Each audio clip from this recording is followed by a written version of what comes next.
पाल और हम पहुंचे हैं सेक्टर 8 महाराणा प्रताप भवन, आप देख सकते हैं। और आपको बता दें आज यहाँ रजत जयंती समारोह का आयोजन किया गया है। आज अरुण सिंह बघेल जी हैं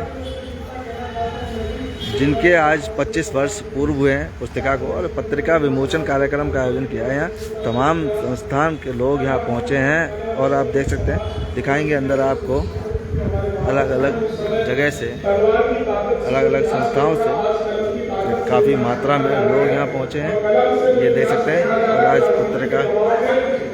पत्रिका का विमोचन है अरुण सिंह बघेल के 25 वर्ष पूर्व होने के उपलक्ष्य में आज एक कार्यक्रम रखा गया और सैकड़ों की तादाद में यहाँ लोग पहुँचे इस कार्यक्रम में। ये समाज की वोट हमें मिलेगी, तो ये क्वेश्चन मार्क होगा, इसको हटाने का काम जिस शख्सियत ने किया। नर्मदा से पहली बार 2024 में एक आंदोलन होगा, हमें किसी को हराने के लिए, किसी को जिताने के लिए नहीं, बल्कि इस देश का जो वास्तविक इतिहास है वो सुरक्षित रहे। सब कुछ आप छिनवा चुके हैं, इतिहास बचाता है, क्या उसको भी छिनवा दिया जाए ऐसे ही। और उस चुनौती को स्वीकार करते हुए जब ये देखा कि दिल्ली या लखनऊ की व्यक्ति नहीं सोच रही है कि उनका दिया हुआ टिकट लेकर संसद में बैठा आदमी क्या कर रहा है, क्या कर रहा है, और क्यों ऐसा करने की स्थिति पैदा हो रही है, तो भागवत पूरन सिंह के रूप में लीडरशिप सामने आती है और एक आंदोलन का आगाज नर्मदा की धरती से होता है। बंधु आप सब लोग देख रहे हैं, बहुत लोग आरोप लगाते हैं, आरोप लगाने वाले लगाते नहीं, हम लोग काम करते रहेंगे। लेकिन अब ये बता देना चाहते हैं, आपसे पूछना भी चाहते हैं, सवाल आपकी गोद में है कि क्या आजाद भारत में कभी 2024 से पहले किसी राजनीतिक दल ने इस बात की चिंता जाहिर की मन से कि क्षत्रिय समाज नाराज है, क्षत्रिय समाज के साथ कहीं ना कहीं भेदभाव हो रहा है, क्षत्रिय समाज को ध्यान में नहीं रखा जा रहा। सारे राजनीतिक दल अगर पहली बार आपके समाज का चिंतन उन राजनीतिक सभाओं में कर रहे थे तो इस उपलब्धि को आप छोटी मत आइए। और ये संभव नहीं, अगर ठाकुर पूरन सिंह के नेतृत्व में, लीडरशिप में नर्मदा की धरती से वो आंदोलन शुरू नहीं होता तो कोई चर्चा आपकी नहीं होती। अरे हार जाते सारी सीटें में मंजूर है, क्योंकि लड़ना आपको बाहुबल से ही पड़ेगा। इतिहास भी जब नहीं बचेगा तो आने वाले समय में आप अपने आप को, अपनी पीढ़ियों को भी जवाब देने लायक नहीं बचेंगे। केवल हम गोष्ठियां करके पूर्णता नहीं कर सकते समाज की। ये वास्तविक सच्चाई है कि आपको सच के लिए खड़ा होना पड़ेगा। आज माननीय राजनाथ सिंह जी का कद 2 नंबर का हो गया, कैसे हो गया बताइए? आप सब लोग बैठे हैं, केवल ठाकुर पूरन सिंह की देन है, जिनको 5वें से 6ठे पे पहुंचा दिया था। मजबूर होना पड़ा उसी राजनीतिक दल को आज नंबर 2 का कद देने के लिए। लेकिन वजह क्या थी, उस पर समाज चिंतन नहीं कर रहा, उस पर केवल आरोप लगाने का काम कर रहे हैं। एक शख्सियत जो काम कर रही है आपके समाज के लिए, उत्थान के लिए, आज आने वाली पीढ़ी 100 सवाल लेकर खड़ी। चुनौतियां क्या है?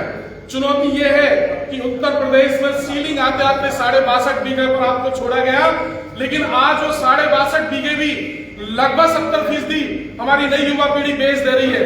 जमीन कैसे सुरक्षित रहे आपकी? क्योंकि आप हर जगह आपका शोषण हो रहा है, आपको शिक्षा महंगी लेनी पड़ रही है। अच्छे नंबर लाकर मेहनत करके जब बच्चा दिल्ली विश्वविद्यालय के स्कूल में एडमिशन नहीं पा पाता, क्योंकि 100% पर भी आपके बच्चे को दाखिला नहीं है। और दाखिला इसलिए नहीं है कि रेगुलर एडमिशन, रेगुलर पढ़ाई के लिए कॉलेज नहीं बढ़ाए जा रहे, मुफ्त की रेवड़ियां बांटने का काम इस देश में राजनीति कर रही है। और आप अपने नुमाइंदों से पूछने की औकात और ताकत नहीं रखते कि आखिर हमारा बच्चा पढ़ेगा कहां, जब 100% पर भी डीयू के कॉलेज के अंदर एडमिशन नहीं है तो 100% से ज्यादा नंबर भी आते हैं क्या?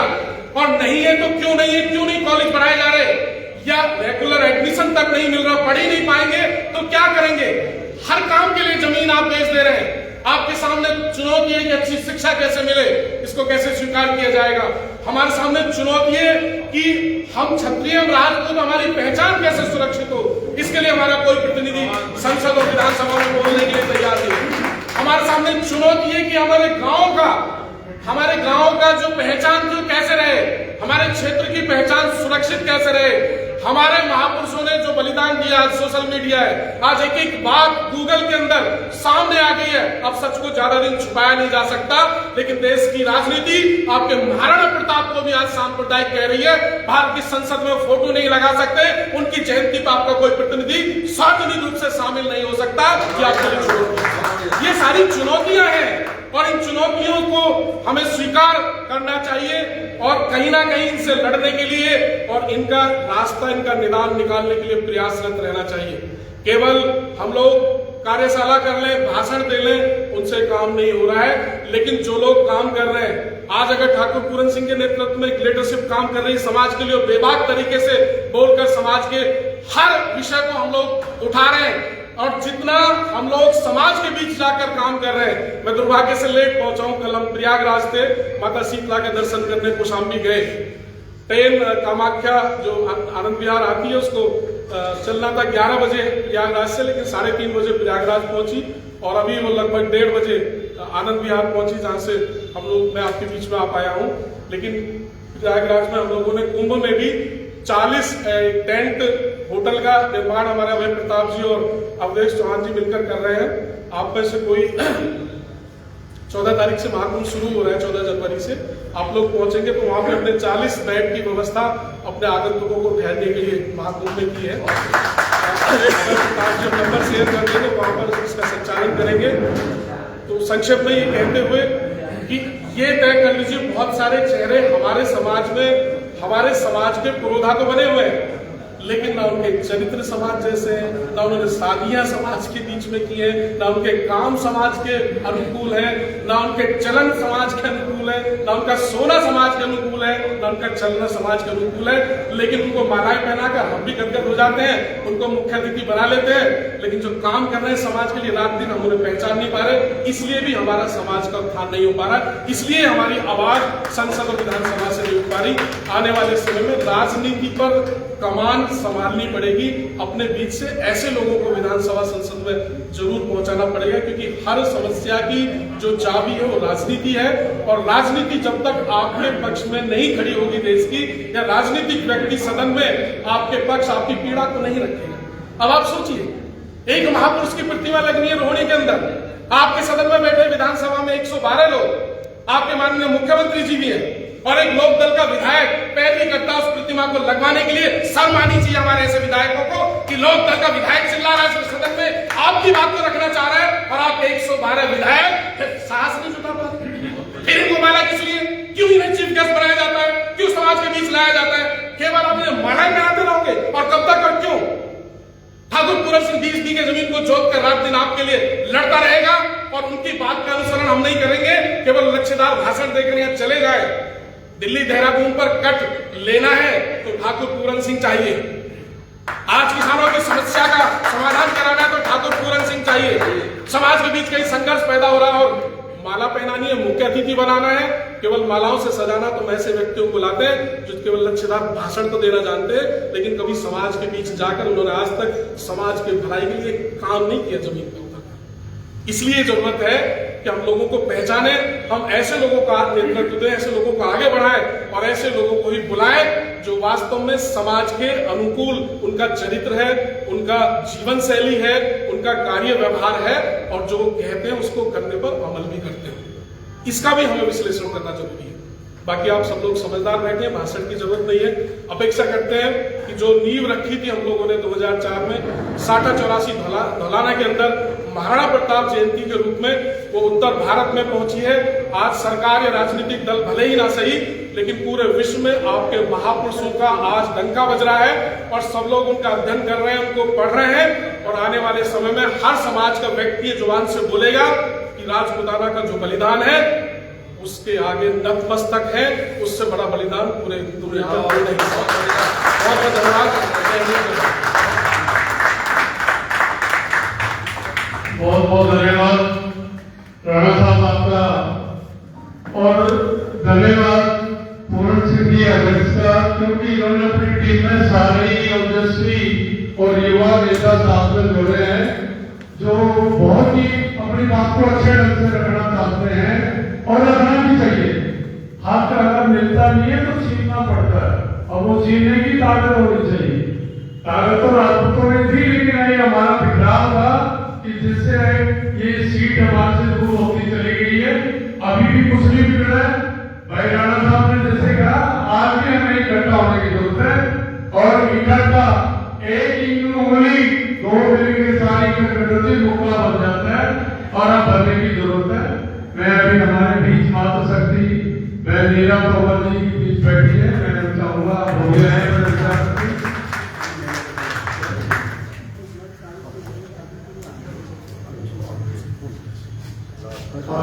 हमारे केपी सिंह जी की इच्छा है कि ये हमारी महिला शक्ति के साथ साथ बीजेपी की बहुत अच्छी प्रवक्ता है, तो अपने पद पे आती है, तो जो महिला शक्ति बैठी है वो इनका माला द्वारा स्वागत करें, यहाँ आने का कष्ट करें। सभी महिला आ जाए, सभी महिला आ जाए।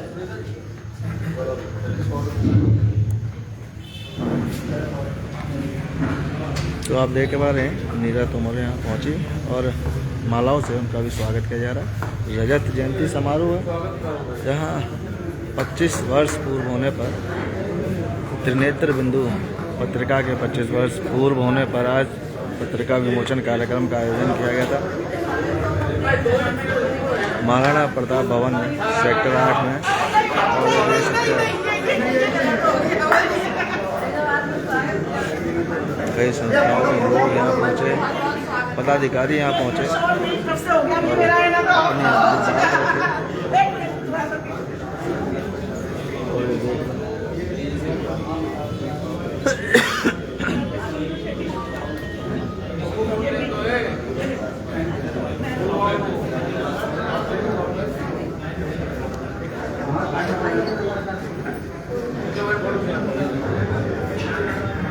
बहुत अच्छे ढंग से एक दूसरे का स्वागत राजपुर में मैं धन्यवाद करता हूँ, स्वागत करता हूँ काफी, और जिसका स्वागत कर रहा हूँ काफी बहुत बहुत धन्यवाद है राजपुर में आने के आपका। मातृ शक्ति इकट्ठी होने से हमारा मनोबल बढ़ता है, बहुत बहुत स्वागत है।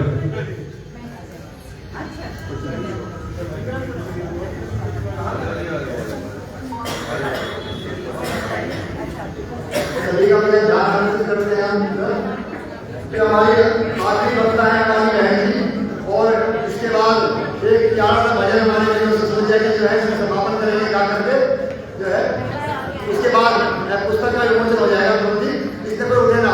हाँ उसके बाद तो हमें अच्छा हाँ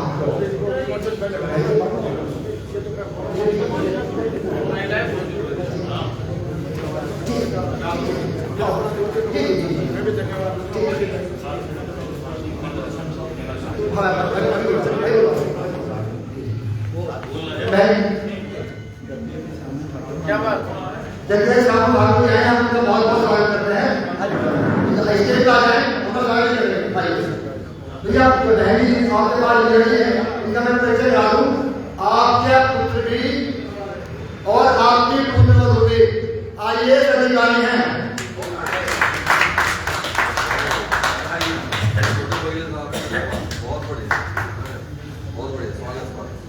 आज इस राजपुर संस्था में आयोजित जिसके संयोजक माननीय सिद्धि और आयोजक आदरणीय हमारे बड़े भाई शेखावत जी हैं।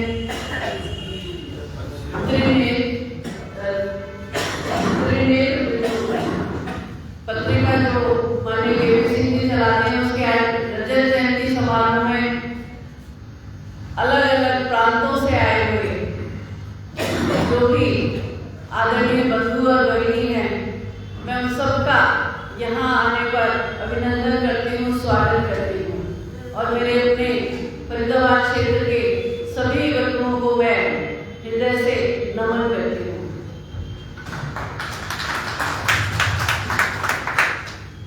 आज संडे होने के बाद भी हमें थोड़ा सा इस कार्यक्रम का इस तरह का आगाज नहीं था कि इतने लोग हमारे फरीदाबाद क्षेत्र में बाहर से आ रहे हैं, नहीं तो यहाँ संख्या की कमी नहीं है।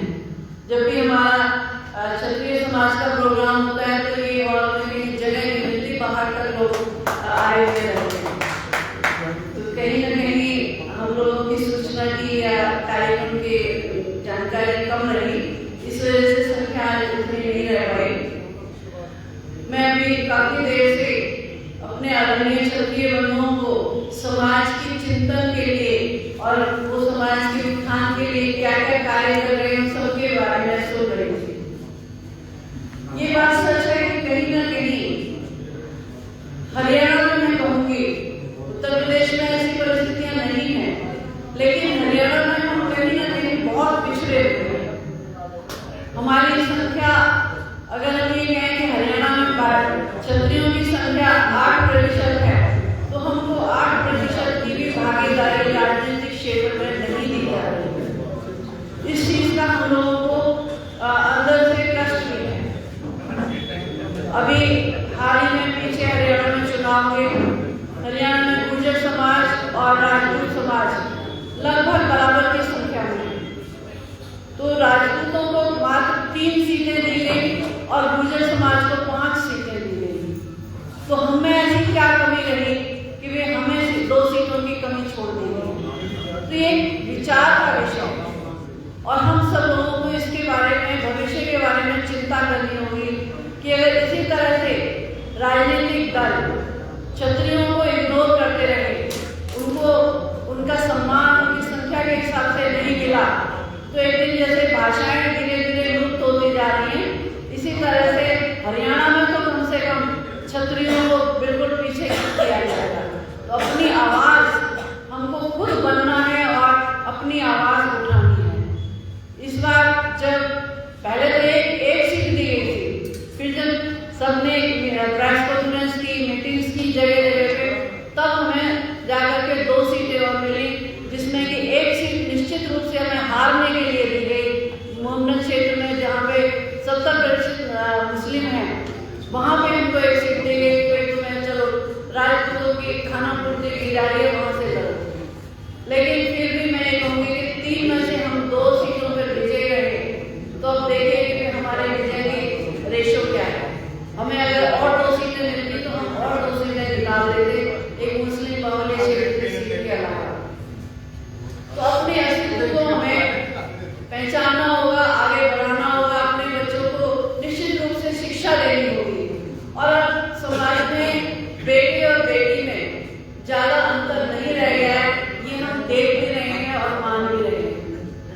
आज से हम 30-35 साल पीछे जाएं तो तब ऐसा नहीं था, लेकिन अब पिछले 10-15 साल से जितनी भी बच्चियां हमारे घरों में हैं, वो सारी शिक्षा ले रही हैं और अच्छी से अच्छी शिक्षा देने का काम माता पिता कर रहे हैं। और जब हमारी बेटियां बढ़कर के अपने हर क्षेत्र में आगे जाएंगी, तो निश्चित रूप से समाज का भी गौरव बढ़ेगा और हम सबका भी मान बढ़ेगा, माता पिता का भी मान बढ़ेगा। तो अभी जैसे मेरा तो एक मानना है कि हम लोग जहाँ जहाँ भी दायित्वों पर हैं, अगर हमारे समूह कहीं कोई भी क्षत्रिय उस तरह की सहायता के लिए आता है जिसमें हम सहायता कर सकते हैं, तो हमें निश्चित रूप से उसकी सहायता, चाहे हम बैकवर्ड से करें, किसी भी तरह से करें। कई बार ये होता है, मजबूरी होती है किसी अधिकारी की कि एकदम से ये नहीं कहता कि क्षत्रिय ऐसी करो, लेकिन अगर कहीं पता चलता है तो उसकी हम मदद जिस तरह से भी कर सकते हैं तो जरूर करनी चाहिए।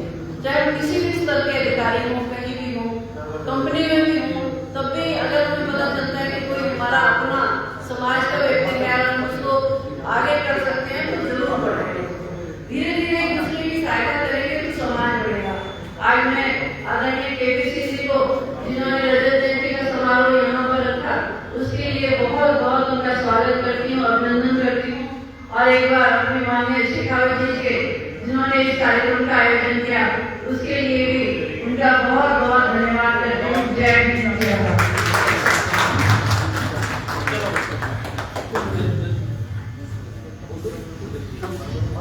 बहुत बहुत धन्यवाद मेरा से अपने विचार रखे।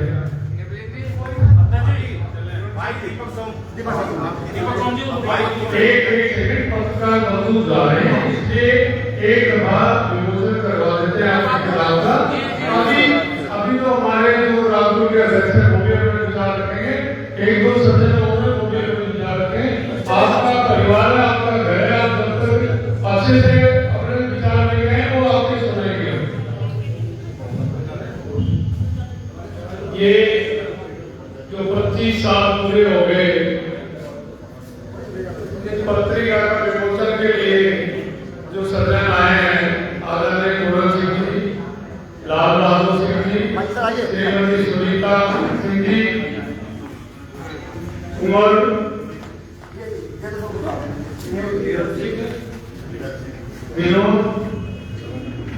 विनोद जी, शामू ठाकुर जी, बीबी सिंह जी, एसपी सिंह, कविंदा सिंह, और राजपूत से नारायण सिंह शेखावत,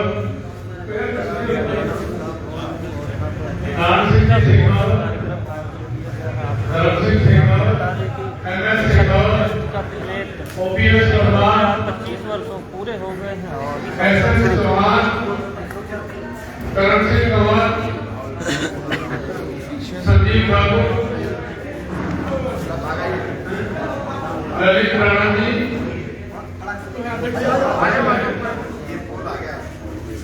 एक अच्छी शुरुआत है।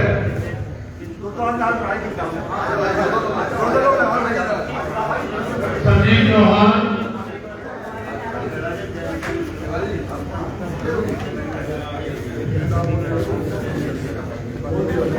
रविंद्र शेखावत जी,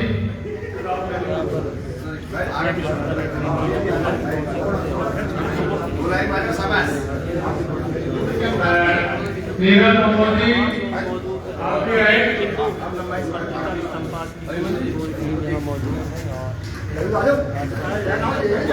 25 साल की तपस्या है, इन्होंने मेहनत की है, वो रंग ला रही है आपके सामने।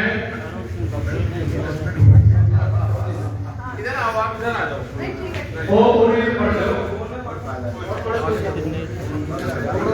नहीं, हम तो भूल गए, मंच कैसे भूले?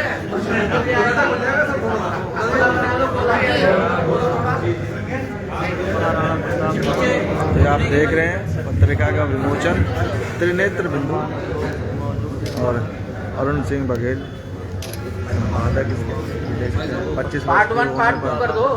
हाँ 3 बार करो, पार्ट 1 पार्ट 2। पत्रिका विमोचन कार्यक्रम और देख रहे हैं अलग अलग जगह से प्रमोद जी, आप भी संस्थाओं के लोग पहुंचे।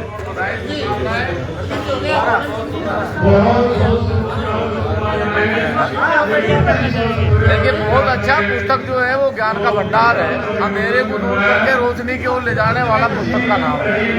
और ये जो त्रिनेत्र है, इसमें जो क्षत्रियों के गोत्र के बारे में माननीय अरुण जी ने लिखा, 4000 पता रहना चाहिए, 4016 पता रहना चाहिए कि हम लोग किस गोत्र में हैं, किस गोत्र में हमें शादी करनी है, हमारा गोत्र क्या है, हमारा कुल क्या है, हमारे राजा, हमारे ठिकाने कहाँ हैं। ये बहुत अच्छी पहल है और ये गांव-गांव तक जानी चाहिए। बच्चों को अपनी पुस्तकों के साथ इसे भी पढ़ना चाहिए। इसके लिए बहुत बहुत बधाई और बहुत बहुत शुभकामनाएं। सर आपने तो अपनी तरफ लगभग एकजुट कर दी है समाज को, इधर वालों क्या कहना चाहेंगे? नहीं, सारा हिंदुस्तान एक है, मात्र मिलने की आवश्यकता है। देखो जैसे कुंभ ना 12 साल में एक बार बढ़े, तो क्षत्रिय अगर रोज मिलेगा ना तो देश में कहीं ना कहीं बहुत सी चीजें परिवर्तन होंगी। हम कह रहे हैं कि क्षत्रिय 12 साल में भी एक बार मिले तो कुंभ जरूर हो, क्योंकि क्षत्रिय का मिलना भी सौभाग्य है। क्योंकि देश में क्षत्रिय जब मिले तो देश में, इस संसार में भगवान का आगमन हो। इसीलिए भगवान तब भी आए तो वो क्षत्रिय के घर क्यों आए? क्योंकि क्षत्रिय के साथ मिलन ही देश का सौभाग्य। तो सब क्षत्रिय एक है, ऐसा नहीं कि वो कश्मीर से कन्याकुमारी से लेकर सब क्षत्रिय एक है, हमेशा एक रहेंगे। क्योंकि हमारे देश की लड़ाई है, भारत हमारा है, हमारे पूर्वजों का है, हमारी धरोहर है और अपने पूर्वजों की धरोहर को संभालना हमारा धर्म धर्म है। तो आप लोग देख सकते हैं त्रिनेत्र पत्रिका के अरुण जी क्या कहना चाहेंगे, क्या उद्देश्य था इसको लिखने का? नमस्कार नमस्कार जी। इस पुस्तक को लिखने का क्या मेन उद्देश्य था? इस पुस्तक का उद्देश्य ये है कि 4016 प्रकार के क्षत्रिय आपस में परिचित हो और हमारी शादी और विवाह का जो दायरा है वो बढ़े, यही इसका उद्देश्य है। अच्छा, तो आगे क्या रहेगा? आगे की रूपरेखा क्या रहेगी? आगे की रूपरेखा क्या रहेगी? आगे की रूपरेखा क्या है कि इस मिशन को बढ़ाने के लिए हम लोग महाराणा प्रताप रथ यात्रा निकाल रहे हैं पूरे हिंदुस्तान में और ये 5 पॉइंट तय किए गए हैं और जैसे ही तय हो जाएंगे तो आपको हम जानकारी दे देंगे। सर पत्रिका के 25 वर्ष की यात्रा कैसी रही? ये खट्टा मीठा अनुभव दोनों था, खट्टा मीठा अनुभव? हाँ दोनों था, लेकिन ये है कि यात्रा पूरी होगी, इसमें आप सबका सहयोग था, इसके लिए सबको धन्यवाद। धन्यवाद। तो फिर देख रहे हैं यहाँ पहुँचे और मीरा तोमर जी पहुँची हैं। इनसे एक बार बात करेंगे। मैम, इस पत्रिका को 25 वर्ष पूरे होकर आज रजत जयंती समारोह मनाया जा रहा है, आप भी पहुँचे हुए, क्या कहना चाहेंगे? आज ये राजकुल सांस्कृतिक संस्था में माननीय नारायण सिंह जी शेखावत जी के आयोजन पर ये कार्यक्रम का आयोजन किया गया है। त्रिनेत्र बिंदु पत्रिका जो है इसका रजत जयंती समारोह है, इसका लोकार्पण किया गया। सब क्षत्रियों के लिए खुशी का विषय है कि जिसमें हमें सभी गोत्रों के बारे में और राजपूत संस्कृति के किस तरह से इतिहास है उसको इसमें दर्शाया गया है। तो सबको पढ़ने से समाज के लोगों को ये जानकारी होगी कि भाई हम किस किस तरह से हमारे समाज आगे बढ़ा है, कि कौन कौन सा हमारा इतिहास है।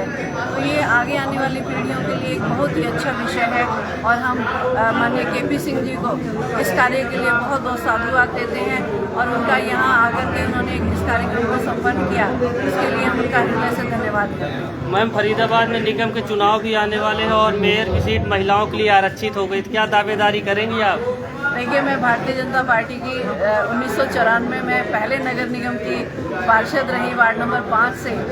तो अगर मैं अपनी दावेदारी रखूँगी ज़रूर, क्योंकि लोकतंत्र में सबका अधिकार है और महिला सीट आई है तो इसमें मैं अपनी बात रखूँगी कि भाई मुझे भी मौका दिया जाए। लेकिन जो संगठन का निर्णय है वो भारतीय जनता पार्टी का, वो हमारे लिए सर्वोपरि है। मैम, आप NIT से विधानसभा की भी तैयारी कर रही थी लेकिन आपको टिकट नहीं मिला, तो इस बार भी तो क्या कुछ? तो देखिए, मैंने आपको कहा कि हमारे संगठन का आदेश सर्वोपरि है। तो जो भी आदेश हमारे कार्यकर्ता को मिलता है, हम भारतीय जनता पार्टी अनुशासन के अंदर रहने वाली पार्टी है, तो कार्यकर्ता इस चीज़ का कोई टिकट मिलने के बाद में कोई विरोध नहीं कर सकता कि किसको मिली, किसको जिसको भी मिली और उसको विजय मिली। और भारतीय जनता पार्टी की हरियाणा में सरकार बनी माननीय सैनी सिंह जी के नेतृत्व में, और सैनी जी इसको बहुत अच्छी तरह से हरियाणा को चला रहे हैं। आज ये हमारे लिए एक बहुत ही हर्ष का विषय है और हरियाणा आज दिन दिन तरक्की कर रहा है। इसके लिए ये सारा श्रेय माननीय मोदी जी और माननीय सैनी जी को जाता है। बहुत बहुत धन्यवाद। पार्टी साहब, क्या कहना तो ये चाहेंगे? देख सकते हैं आप कि किस तरह से मैं करणी सेना का राष्ट्रीय महामंत्री हूँ। तो आज हमारे शेखावत जी हैं, राजकुल के संस्थापक के अध्यक्ष हैं, इनके द्वारा जो आज कार्यक्रम रखा गया बहुत ही सुंदर कार्यक्रम है, जैसे आपने देखा। और बहुत ही ज़्यादा तादाद में यहाँ हमारे शहरों से लोग आए हुए हैं और बाहर दूसरे जिले से, दूसरे प्रदेशों से भी लोग आए हुए हैं। मैं सिर्फ आज अपने समाज के लिए कहना चाहूँगा कि जैसे कि अभी आप सबको आपको पत्रकार बंधुओं के माध्यम से पता चला है कि मेयर पद के लिए जो सामान्य वर्ग की महिला का जो चयन अभी हुआ है कि अब जो मेयर होगा वो सामान्य वर्ग की महिला होंगी, तो उसके लिए हमारी नीरा तोमर जी का नाम चल रहा है। तो मैं BJP के जो भी ऊपर आला अधिकारी हैं या अधिकारी हैं, जो नेतागण हैं, तो मैं क्षत्रिय समाज की तरफ से कहना चाहूँगा कि इनको जरूर इस पद को दिया जाए। और क्षत्रिय समाज पूरे जोरों शोरों के साथ लगा हुआ है इनके साथ और आगे लगेगा भी तन मन धन से इनके साथ लगेगा और BJP इनको जरूर मौका दे। और सशक्त उम्मीदवार है, बहुत मजबूत उम्मीदवार है। और इन्हें अभी पीछे NIT से इनको टिकट पे इनका नाम चल रहा था, एंड मौके पर BJP ने इन्हें टिकट काट दिया। वो ऊपर जो बड़े नेता हैं वो जाने, लेकिन अब क्षत्रिय समाज चाहता है कि हमारा फरीदाबाद जिले में कोई भी नेतृत्व नहीं है, तो हम चाहते हैं, हमारा क्षत्रिय समाज चाहता है, हमारे बड़े चाहते हैं कि जैसा कि भाटी जी इस बार मेयर को सीधे जनता चुनेगी, क्या अगर BJP भरोसा जताती क्या क्षत्रिय समाज साथ रहेगा नीरा तोमर के? बिल्कुल, पूरा क्षत्रिय समाज, पूरा फरीदाबाद जिले में क्षत्रिय समाज है। यहाँ पर हमारे और भी हमारे युवा साथी, हमारे बड़े बुजुर्ग हैं, ये सब हमारे साथी हैं। ये अलग अलग जिले से हमारे हैं और हमारे अलग अलग विधानसभा से हमारे पास युवा साथी हैं, ये सब पहुँचे हैं। तो ये सब साथ देंगे, क्षत्रिय समाज पूरा साथ देने को तैयार है। और हमारे मेयर शेखावत जी हैं, सर शेखावत साथ देंगे। नारायण सिंह शेखावत राजपूत संस्था 85 से चला रही है संस्था। इस संस्था से सभी लोग जुड़े हुए हैं। तो हम अभी जो आज का जो फंक्शन था पत्रिका का, तो रजत जयंती मना रहे हैं। अभी उसका बाद सभी लोगों का हमारे संगठन में अभी हमारी ये राजनीति का जहाँ तक सब इससे नीरा तोमर जी जो बहुत ही सशक्त कैंडिडेट है, इनकी हम सभी आज जितनी हमारी संस्था है फरीदाबाद के सभी के संगठन के पदाधिकारी आए थे, सबकी एक हम मेमोरेंडम देते CM से मिलेंगे, बाकी यहाँ के सरदार गुजर इनसे मिलेंगे, सभी के पदाधिकारियों से मिलकर निवेदन करेंगे कि हमारे समाज के जो सक्रिय कार्यकर्ता है उनको सर्टिफिकेट दी जाए वो उनके लिए करेंगे। बाकी ये संस्था पूरा सामाजिक कार्य करती है। बच्चों को साइंसा के अंदर एक फ्री कोचिंग कर रखा है और ये वैवाहिक कार्यों में सभी मतलब संस्था ये सकती है। सर साथ हैं आपको? हाँ सर, हम बिल्कुल। तो फरीदाबाद आप देख सकते हैं कि तमाम लोग यहाँ पहुँचे थे विमोचन में, ये देख रहे हैं। तो जी क्या नाम आपका? मेरा नाम कुंवर प्रमोद सिंह तोमर है। जी तोमर साहब आज पहुँचे हैं यहाँ विमोचन में, पत्रिका क्या करेंगे? बहुत बढ़िया प्रोग्राम है। हमारे जो भाई साहब हैं जिन्होंने बड़ी मेहनत करी है समस्त राजपूत को संगठित करने के लिए, और ये 4000 समथिंग जो बता रहे हैं सबके, तो हमें तो उसके बारे में बिल्कुल भी जानकारियाँ नहीं थी। मैं फरीदाबाद में एक संस्था चाहता हूँ, क्षत्रिय जन कल्याण संगठन समिति, जो आज करीब 10 साल या 12 साल से हम संस्था को चला रहे हैं और समस्त राजपूत भाइयों को संगठित करने का हम कार्य कर रहे हैं। और जो आज ये प्रोग्राम हुआ है बहुत ही अच्छा हुआ है, हालांकि कम शॉर्ट समय में हुआ है प्रोग्राम, फिर भी काफ़ी अच्छा हुआ। इसके लिए हम आप सभी का और मोचन सबका धन्यवाद करते हैं। धन्यवाद जी। तो फरीदाबाद जोड़ेंगे आपको शहर की महत्वपूर्ण खबरों के साथ। बहुत बहुत धन्यवाद।